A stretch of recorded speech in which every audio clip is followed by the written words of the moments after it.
I think ever since Tony's gotten here, we've been pretty close, and it's been a really good relationship. We've been, two guys that feed off each other, and we're each other's biggest hype man, and we're gonna make sure that that we're gonna make each other better every day. And so, I think it's great that this year we've even opened up the offense and have more packages with me and Tony on the field, and I think that'll be good for us.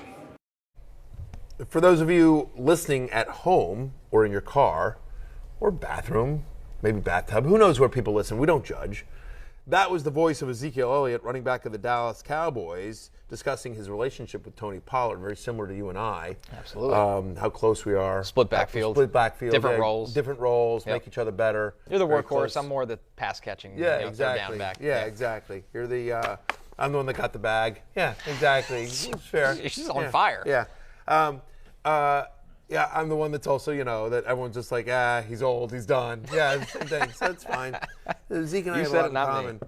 Zeke and I have a lot of common. He also has better hair than I do. So they're playing the Buccaneers on Sunday night, right here on NBC as part of Sunday Night Football. I am a company man. So we're doing a segment here. Start, basically. And what are we doing here? Start one or the other, both, or stay away from the entire backfield. Pick one, both, or neither. Yeah. Right? Okay. Yeah. Choose your own adventure on this one. Choose my own adventure. Zeke, right. Tony Pollard first up. So with Ezekiel Elliott, you probably have to start him because you don't, but I will tell him at running back 19, and I don't love this matchup against the Buccaneers, who are one of the best run defenses, especially one of the best interior run defenses in the NFL. We expect it to continue again this season. Last year in the Week 1 game against these same Buccaneers, Ezekiel Elliott had 5.9 fantasy points per game. It was his second fewest all season long. He had his second fewest carries against the Buccaneers, just 11. He had less than 35 rushing yards.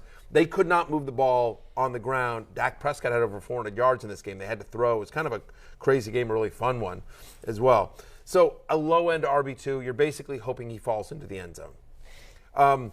But Pollard, I do think, is a very viable flex. Last year, Tampa Bay allowed the second most receptions to opposing running backs. Again, and you sort of think about how this game plays out. We know the Cowboys' offensive line is beat up, right? And so with Tyron Smith out, they're gonna have some challenges. And after CeeDee Lamb, it's a bunch of question marks. We don't expect Michael Gallup to play in this game. So you got Jalen Tolbert, Noah Brown, not a lot there. Yeah. So where are you going? You're obviously going to CeeDee Lamb and Dalton Schultz, but I do think Tony Pollard, who played a lot of wide receiver in college, starts getting out into the flat. They start doing some bubble screens, some just quick hits to try to alleviate that pressure that's coming in on Dak and get him in space and let him do what he does. So I don't know. For me, he's a guy who had just 4 targets last year against the Buccaneers and 4 receptions, and that was a game in which they had Amari Cooper and they had Michael Gallup. I think Tony Pollard sneakily has a good game here. I'm at running back 26, very viable flex play. Wouldn't surprise me if he winds up being much higher than that. I'm with you. I think Pollard has a lot of potential in this game because if they motion him out to the slot and they use him in this pass-catching role, the Bucs linebackers, you can throw on them in those isolated matchups. Zeke, the concern, running into the teeth of that Bucs defense, Vita Vea, that's not going to work, especially with a banged-up offensive line. So Zeke, I'm very fearful of in this game. Pollard has targets on the table. That's the thing. You drafted him, you got to play him. Right, probably. It just depends on the construction of your roster. If you have a better option, feel free. I don't think he's a must-start. I'm just saying you might have to live with it. But, yes, in an ideal world, you're probably looking elsewhere than Zeke in Week 1, even though I'm still very much pro-Zeke over the course of an NFL season. For sure. All right, brutal matchup Week 1. Moving on to Jacksonville. Travis Etienne, James Robinson. Robinson cleared coming off Achilles injury. That's good news. Travis Etienne kind of with a funny quote saying, "I told James I'm glad he's back. All the inside zones are his now." Let's start with Etienne right there. Is he a must-play for you? Yeah, I mean, I have him at running back 20, so I'm as an RB2. Playing my Commanders at the Commanders. We expect them to be a good defense, but again, similar to Tampa Bay, which is that really strong defensive line. They're going to try to get pressure there, and so you want to use those quick passes. I believe the way, especially given the strength of the Commanders' defensive line and the fact that James Robinson's just coming back, even though he's no limitations, I think the Jaguars move the ball through the air in this one, or that's what they attempt. And so I do think Etienne is going to be such a big part of that passing game. Yeah, a must start is strong, obviously, but I have a top 20 play this week. Not the case for you with Robinson, who you have as RB44. Is that coming off the injury or just a big? Yeah, I want to see what this offense looks like. I mean, under Peterson with the new offensive line, with Lawrence there, with Christian Kirk. Like, let's just see it, because we're at a week here in week 1 where there still aren't that many injuries. We're not on buys. You should have the full complement of your roster to choose from. I think if you got James Robinson, you got him late, and so I think you probably got a big value out of that. We like that, but I don't know that I'm using him in week 1 unless I absolutely had to. All right, New England. One of the more interesting backfields, as always, Ramondre Stevenson, Damian Harris. You've been high on Ramondre the entire summer, and one of those reasons is something Belichick has alluded to is on his route running. It's something that he has now shown that he can do, or it might even become a strength. How do you stack up Damian Harris and Ramondre? Just week 1. I mean, we know how you feel season-long picture. Season-long. I mean, I think they're pretty equal. I mean, I think Harris probably has the better chance at a touchdown. It's worth noting that in week 3 he played 8 snaps with the starters. Harris did. Stevenson had 3. The following week, he played 7 snaps with the starters. Stevenson had 0. So Harris has the better shot at a touchdown here against the Dolphins. I think this is going to be a tough game. I feel like it always is. Anytime New England goes to Miami in September, it's going to be hot as hell. Yep. I think this will be a tough. I think this will be a tough game for both these guys. So I have them merely as running back 3s, and I think you're probably. I think in an ideal world, the answer is neither until, again, we sort of see how this shakes out. All right. But I am very pro Ramondre Stevenson over the course of the season. Kind of a similar situation here with the Jets, who are going up against Baltimore, who not an easy team to run on. We know that. They'll be missing Travis Jones, their rookie nose tackle, but still, even without him, tough defense. Michael Carter, Breece Hall. All the hype on this one's been one way, but you have Michael Carter over Breece Hall this week. Breece Hall hasn't been playing. Hall made only 1 start in the preseason. That was week 2, and it wasn't with the rest of the starters. He played only 2 snaps with the starters in the first 2 preseason games. I feel like they have more confidence in Michael Carter at this point.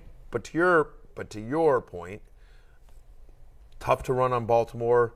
Probably going to be a committee, low-scoring team. I mean, whatever. # revenge game for Joe Flacco. Sure. Right, but I don't know, man. This is one that I feel like, So our choices are 1, both, or neither. Give me neither here. I'm with you. The Jets now, today came out, no Dwayne Brown. So they will be moving George Fant to the left side, a rookie 4th-round pick in Max Mitchell starting on the right side against Baltimore. Yeah, dude. Not good. Not good. Might be shades of the Rams last night. Yeah, this is that's a tough one. All right, moving to a little bit more positive matchup. The Eagles take on the Lions. Miles Sanders. It feels like nobody cared about him this summer for whatever reason. Kenny Gainwell kind of in this unique role, more as a pass-catching. Once again, it goes back to Tony Pollard, a guy that can play the slot if you need him to. Do you like Miles Sanders this week? I mean, more than most weeks. Yeah. I'm anti-Miles Sanders, right? So more this week than RB31. That's low. It is low. I mean, they're playing Detroit, right? I think Jalen Hurts has a monster game here. That's what I think. Yep. I think A.J. Brown, I like him for anytime touchdown. I like his odds there. I think it's a big Jalen Hurts game. I think if there's a rushing touchdown, I think it's probably more likely Hurts than anyone else. Maybe Sanders gets in there. We'll see. But he's been bad, and we think it's a 3-headed committee, and I think Detroit's going to be a lot better than they were last year. I'm not saying they're going to be pushovers or anything like that, but I think Detroit will be able to hang with them a little bit longer than they did last year. Closing out with Gainwell, is this a situation where you just have to see it with him or somebody has to get hurt? I mean, let's be real. Miles Sanders, Boston Scott. Right. Jalen Hurts. And Jalen Hurts runs a ton. Runs a ton, especially when they're in close. So Gainwell's interesting to me as a late round stash. Mm-hmm. But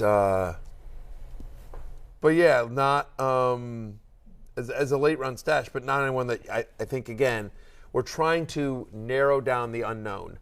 And just a lot of these committees, like if you can't, if you don't have any clear picture, in an ideal world, unless you're forced to start them, hey, let me get some data here. Let me get some data points here. And so, Gainwell and Sanders, I'm not likely.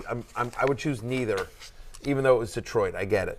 But if you did ignore my advice and drafted Miles Sanders, and you're not starting him against Detroit, then what are you even doing? You're scared to play him. Yeah. Even though we like Detroit. Like, they'll be better this year. Yeah.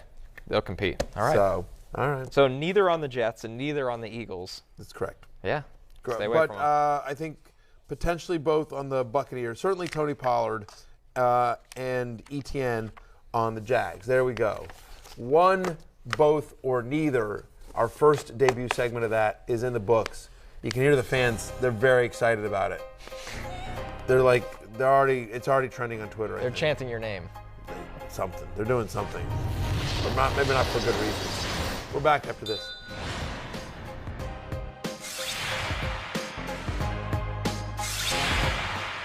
Hey, it's Matthew Berry from NBC Sports and Rotoworld.com. Just want to thank you so much for watching what you just watched, or at least being too lazy to click out of it after the autoplay just kept it going. So either way, thank you so much for just letting it scroll by your screen. And now I'd like to ask you respectfully, okay? Respectfully, please subscribe to the NFL on NBC YouTube channel for the latest NFL news, fantasy headlines from Rotoworld, and betting analysis from NBC Sports Edge.